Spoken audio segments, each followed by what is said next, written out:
بسم الله الرحمن الرحيم. يا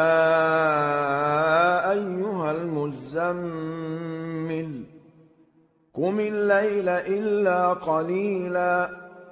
نصفه أو انقص منه قليلا أو زد عليه ورتل القرآن ترتيلا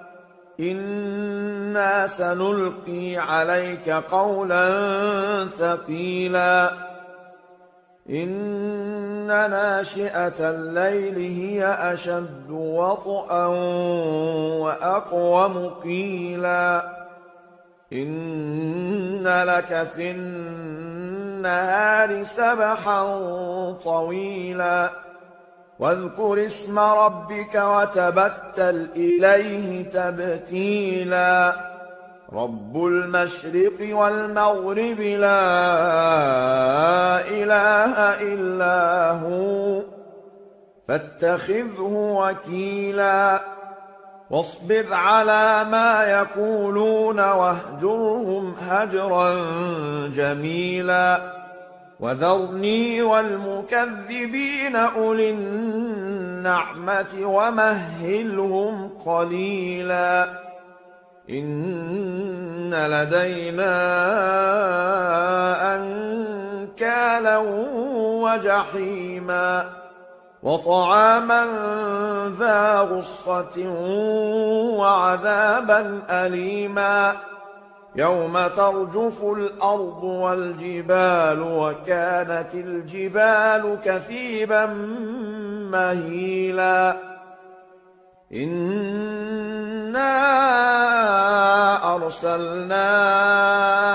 إليكم رسولا شاهدا عليكم كما أرسلنا إلى فرعون رسولا فعصى فرعون الرسول فأخذناه أخذا وبيلا فكيف تتقون إن كفرتم يوما يجعل الولدان شيبا السماء منفطر به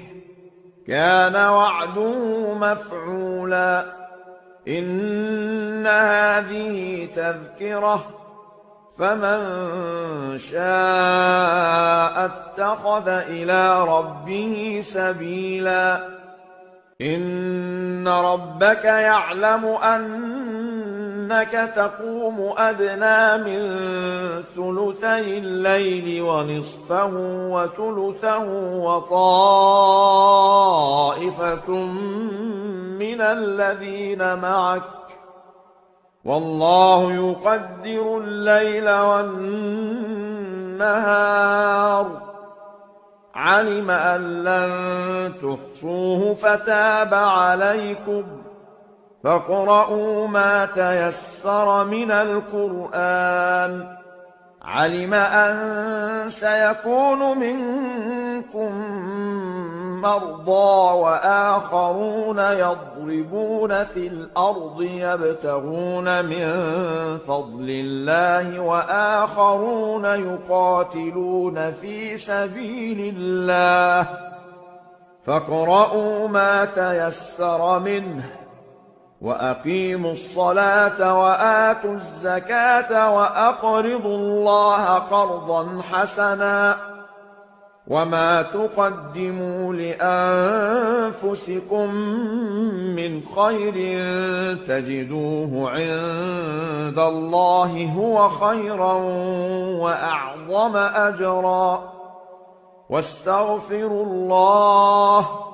إن الله غفور رحيم